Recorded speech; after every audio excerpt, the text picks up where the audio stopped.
Cornell and Harvard say that the optimum amount of meat in a healthy human diet is precisely 0. Water, as you know, is the new oil. Nations will soon be going to war for it. Underground aquifers that took millions of years to fill are now running dry. It takes 50,000 liters of precious drinking water to make 1 kilo of beef. Today, 1 billion people are hungry. 20 million people will die from malnutrition. Cutting meat by only 10% will feed 100 million people, and eliminating meat will end starvation forever. If everyone ate a Western diet, we would need 2 planet Earths to feed us. We've only got one, and she is dying. Greenhouse gas emissions from livestock is 50% greater than transport, as Peter said. Cars, trains, buses, ships, lorries, the whole lot. And as I travel around the world, I see poor countries who sell their grain to the West while their own children starve in their arms.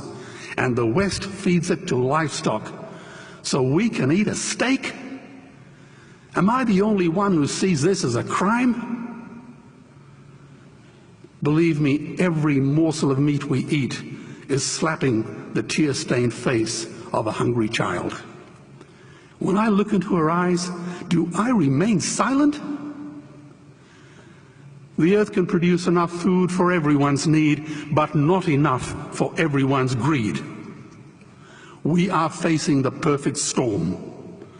If any nation had developed weapons that could wreak such havoc on the planet, we would launch a preemptive military strike and bomb it back into the Bronze Age. But it's not a rogue state, it's an industry. The good news is we don't have to bomb it. We can just stop buying it.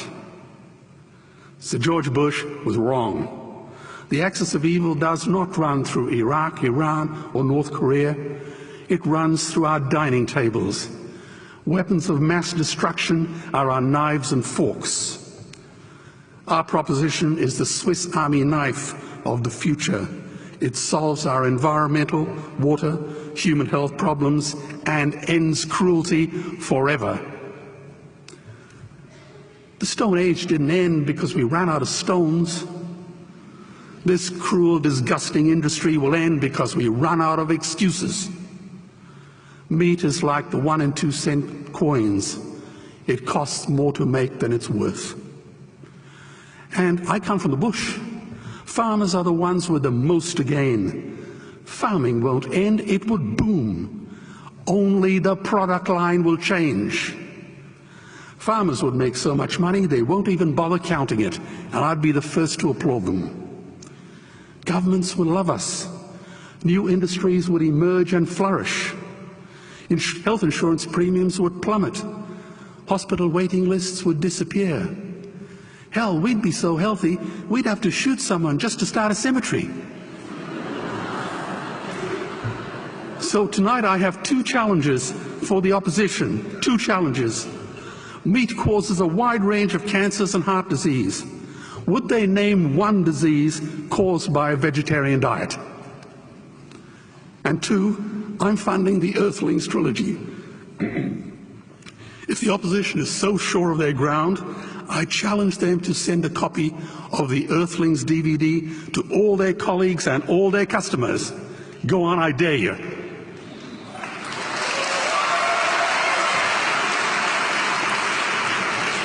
Animals are not just other species, they are other nations, and we murder them at our peril.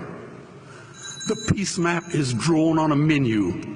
Peace is not just the absence of war, it is the presence of justice.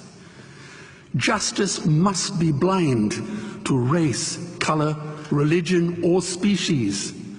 If she's not blind, she will be a weapon of terror. And tonight, there is unimaginable terror in those ghastly Guantanamos we call factory farms or slaughterhouses. Believe me, if slaughterhouses had glass walls, we wouldn't be having this debate tonight. You see, I believe another world is possible. And on a quiet night, I can hear her breathing.